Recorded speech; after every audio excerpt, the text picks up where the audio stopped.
composition of functions, we're writing down new functions. Well, kind of. We're actually taking two functions and putting them into one. We'll show you how next.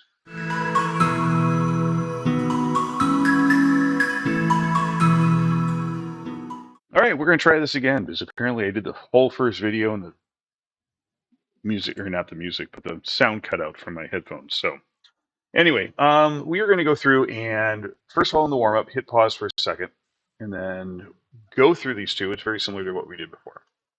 So if you remember from composition before, this is saying I'm plugging 2 into G and then I'm going to take that answer and plug it into F. So in this case here, G of 2 is equal to 0. So that's going to be that first answer. So then that makes like this is going to be effectively F of 0. So then I'm going to take F of 0, plug 0 through F, and I'm going to get an answer of 3 out. So this whole thing is going to answer 3. And then the same thing is going to happen up over here, except this time you're going to plug things into a function. So in this case, I'm going to plug -2 into the function of F. I'm going to take that answer and plug it through G. So go ahead and hit pause again, try it, and come back. All right, so if I'm going to do F of -2, I'm going to plug that into the function. So I'm going to double -2, and then I'm going to take away 4. So in that case there, I'm going to get -8 out. So this is going to be the equivalent of G of -8.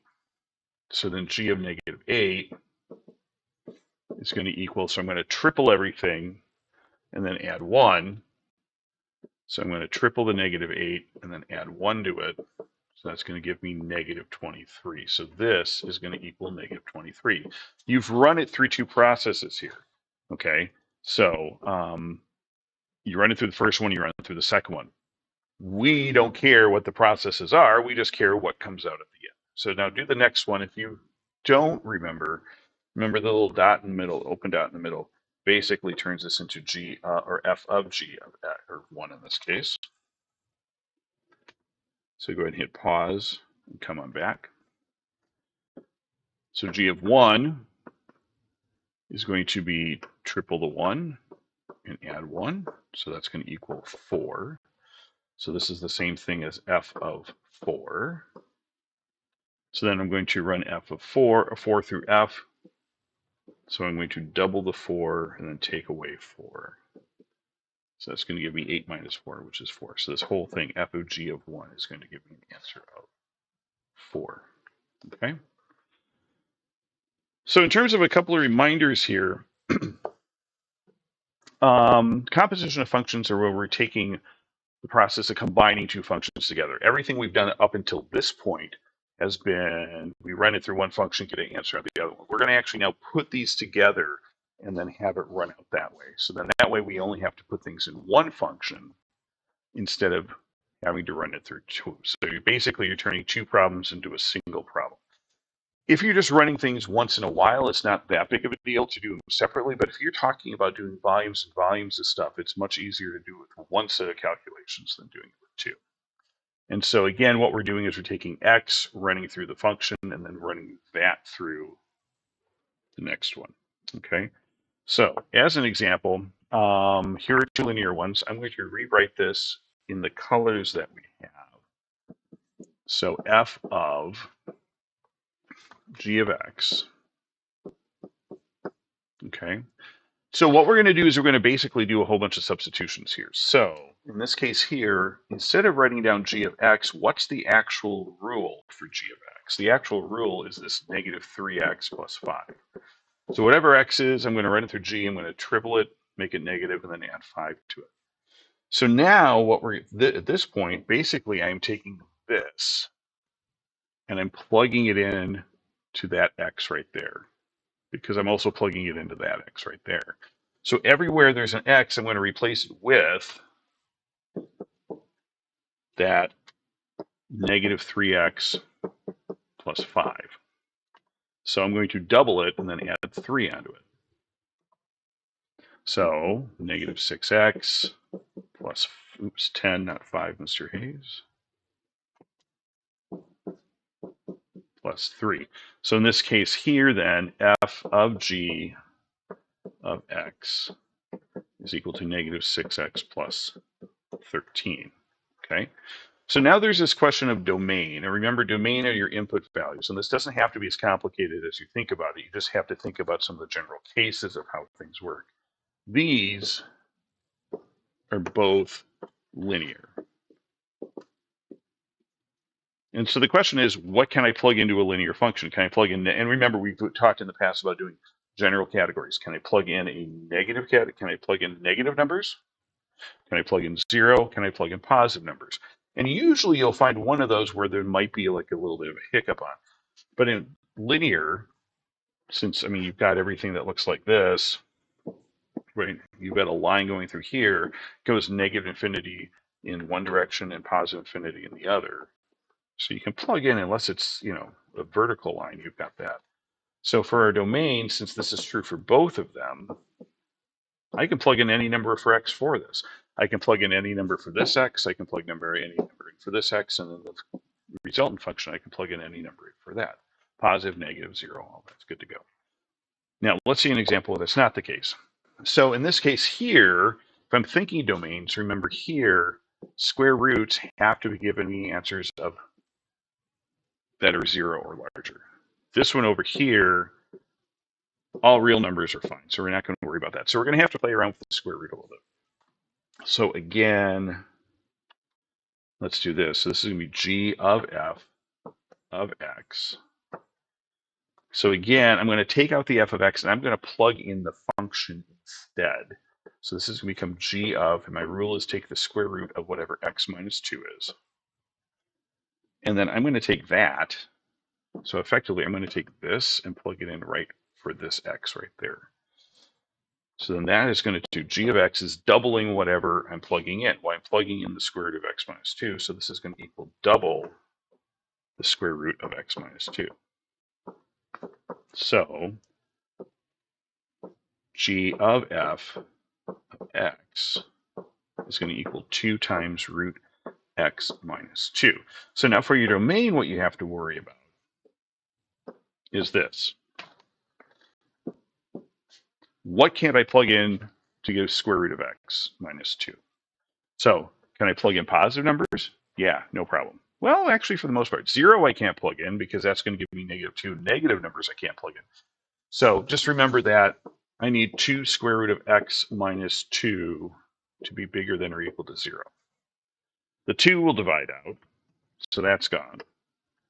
I'm going to square both sides, so that's going to give me x minus 2 is going to equal 0. So x has to equal, actually, it's going to be bigger than or equal to 2.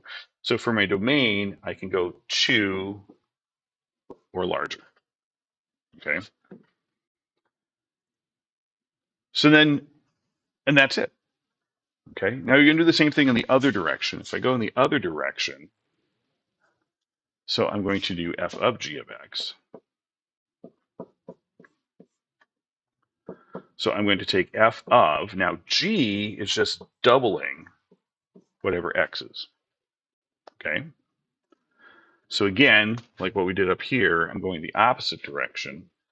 So I'm going to take g, which is 2x, I'm going to plug it right in there for x. Okay. So down over here, when I plug it in, that means f being the square root of whatever I plug in minus 2 is going to be the square root of whatever I plug in minus 2. So that is going to actually be my new function now. Now the cool thing there then is that in terms of, again, now remember here, I can plug in any value for x. So that's okay. When I get back over here, if x somehow turns out to be negative, I can't do that. So for my domain, square root of 2x minus 2 still has to be bigger than or equal to 0. So square both sides, I get that, move the 2, divide by 2, and I get x has to be bigger than or equal to 1. So for here, my domain is going to be 1, oops, hard bracket,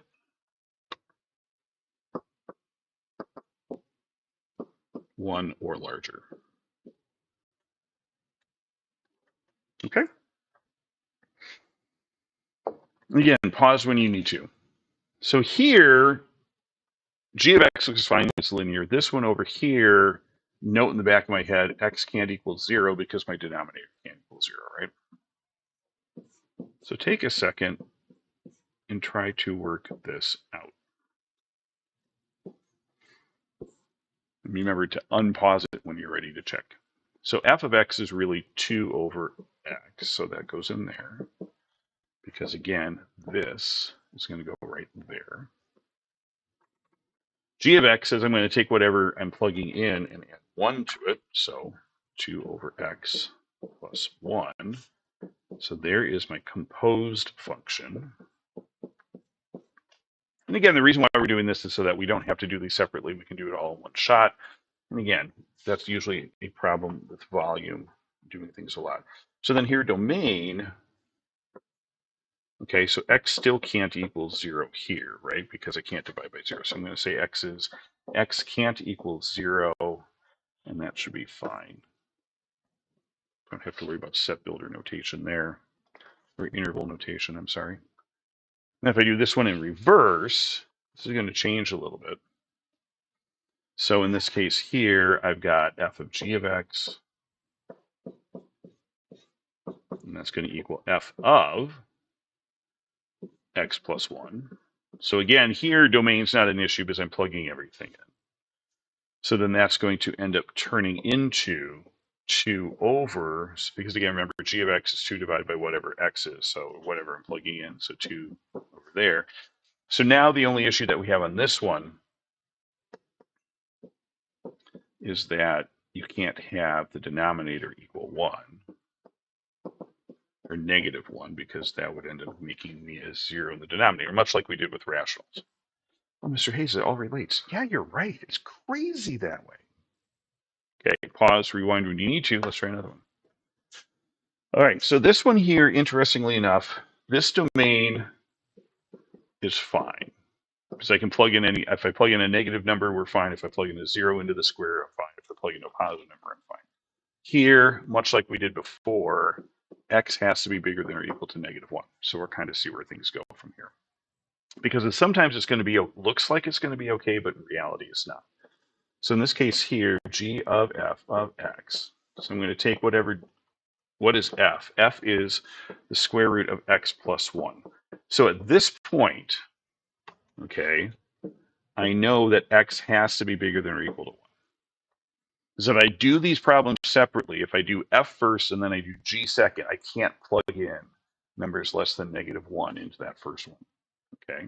So even though when I plug in, since g is squaring whatever x is,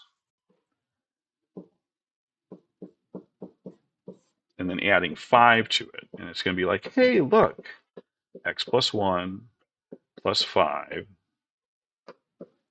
so it's going to be x plus 6 is going to equal g of f of x. So even that looks fine. The problem here is this, okay? Because at the very beginning, x has to be bigger than or equal to negative 1. So even though that this is my function down here, my domain still says I have to be bigger than negative 1. Because if I did them separately, it's not going to work. Doesn't matter what the end product is, there's still going to be some things that's going fine. So it's going to be like, oh, I don't know, let's pretend this. I'm sure this is a bad analogy. Okay, this is saying, okay, you have to use a certain type of meat. This is a meat standard. It has to be better than this bottom one. Down over here, this function is cooking it into a hamburger. So in this case here, even though I can cook this all into a hamburger and it all looks fine, you still have to have this bare minimum quality meat that you have to use, okay? So if we go reverse on this, f of g of x, okay, g of x is x squared plus 5, so that's going to go in there. So then at that point, then I'm going to plug that into f, which is add 1 to it and then take the square root of it. So again, here, notice, here I can plug any number in. Here, I get the square root of x squared plus 6. Now, if I check a look here for my domain, If I plug in negative numbers here, I'm still okay because I'm going to square it first. And 0, I'm just going to square it first. If I get a positive number, I'm still going to square it first. So in this case here, my domain is actually going to still run from negative infinity to positive infinity. Most of the time, not exclusively, but much of the time, it's going to be based on whichever function you're plugging in first. But you still have to double check it at the end. Okay, one more, I think. Nope, that's it. All right, so hopefully that helps. Bunch of examples. We're going to talk more about it tomorrow, formalize it a little bit, and then we're going to continue to play with it and use it when we start talking about how do we get inverses. Okay, so if you have any questions, leave them below. Like, comment, subscribe, all that other good stuff. Complain maybe, and we'll see you later.